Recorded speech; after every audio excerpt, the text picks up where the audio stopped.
श्रीसूर्यप्रातःस्मरणम्। प्रातः स्मरामि खलु तत्सवितुर्वरेण्यं रूपं हि मण्डलमृचोऽथ तनुर्यजूंषि सामानि यस्य किरणाः प्रभवादिहेतुं ब्रह्माहरात्मकमलक्ष्यमचिन्त्य रूपम्।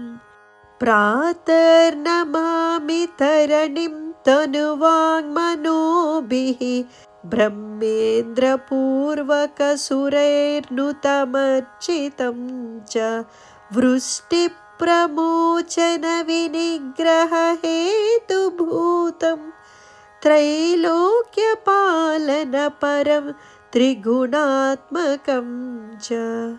प्रातर्भजामि सवितारमनन्तशक्तिं पापौघशत्रुभयरोगहरं परं च तं सर्वलोककलनात्मककालमूर्तिं गोकण्ठबन्धनविमोचनमादिदेवम्।